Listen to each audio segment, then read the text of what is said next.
absolutely brilliant. I was on a Tonka toy though. It had propellers and everything. Yeah, it wasn't the most sturdy And journey. for some reason, we just ended up sitting on the wing. Yeah. So I could feel your gut and you literally could feel it in my stomach and I don't like that feeling. So those are your simple and specific ones, which are quite fun.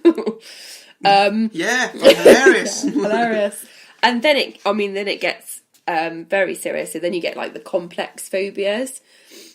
So these can be really disabling, and like then even more disabling than what they refer as a simple phobia. I'm not trying to say that it is simple because it's not. And then these ones develop in adulthood, and can then lead to like more mental health problems afterwards because of the way that it's then you cope with it. But then the problem is with these ones is they are more complex because they're deeper and there's more of like an underlying root to these phobias. So the complex phobias, I think people are probably more aware of as agoraphobia. So do you know what agoraphobia is? The fear of woman called Ag. No, isn't that space? No, heights? Yes. Yeah, you did it. No, space. So so fear of open spaces. I didn't actually realise, but there's more to it than that as well. It's more of like a social aspect of this as well. Like actually, it's the fear of open space, but it's also the fear of being alone as well. And apparently, we've all been there. We've all been there, and apparently, they're frightened of being on their own. So then they'll try and seek refuge and have people over and things. But then there's that open space, and it's not actually the space itself; it's the fear of not being able to get out and go away. So like social way of looking at it, like they don't really go to restaurants and things like that because they don't want to be alone, but they don't like the fact that there's all these people around them and then they can't get out. So it's more of an escape thing as well, which I thought was quite interesting because I never really understood that bit of it. And the only problem with all of phobias as well is like they're dealing with your phobia, and the fact that they're dealing with it means avoiding things that set you off. Yeah. So then sadly people avoid going out, doing anything social. They'll avoid going to that particular place because of that particular phobia. They'll avoid completely, and then you get this restrictive inward way of like living, which then alone can probably bring on other and further phobias and anxiety. So there you go.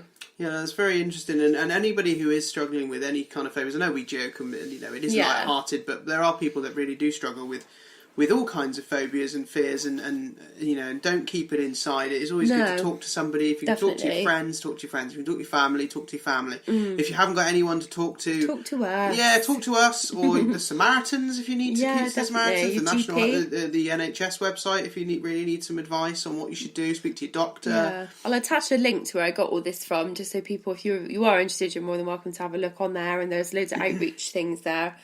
There's counselling. There's gradual exposure therapy, and there's cognitive behavioural therapy, and life changes. Regular exercise, like we always preach. Regular exercise, getting your diet right, good routine, good sleep.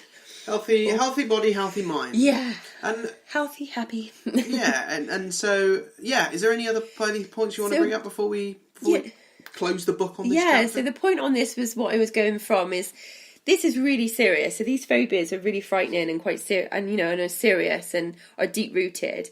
And what usually you play the devil advocate here, but I'm going to, is the fact that isn't it funny that we then get off on the fear factor as well? So some of these people live in fear all the time, but yet then we watch a horror film and there's no we in this. There's you. Okay, sorry, me. And then I sit there and go, this is wicked. I feel so scared, And it's like some poor bloke is like trying to get in the house. Then that's what makes me think is like, I get scared and I'm all like, oh, okay, this is brilliant.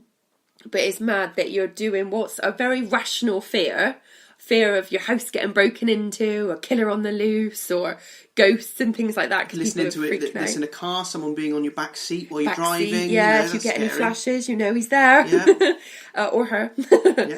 That's what makes me really think. It's like, okay, so I get off on the buzz on being frightened, but these poor people are actually frightened all the time. Yeah. And it's a different type of fear level. No, definitely. As we've said, if you need to talk to somebody, talk to somebody. But it's, you know, I do find some phobias hilarious. Not these ones, but the silly ones. I think, have you got any other? I can't pronounce them. So have you got? I'm not even going to try and pronounce them. I'm not going to pretend, but I can give you a couple. So there's the obvious is like fear of dogs. There's fear of buttons. That's canophobia. Yeah, I remember that. Yeah. There's fear of buttons. There's a fear of cotton wool. Yeah. The weirdest one we found was a word that we couldn't pronounce, which was really long. It was like nearly 20 letters long. Yeah, it was like a phobia. Yeah. And it's a fear of long words. Yeah, which is mean. Hilarious in itself. Just a bit mean. So we've all got that now. We've all got that now. But yeah. We found another one as well. There was venophobia, which is fear of beautiful women. Yeah, I mean, luckily...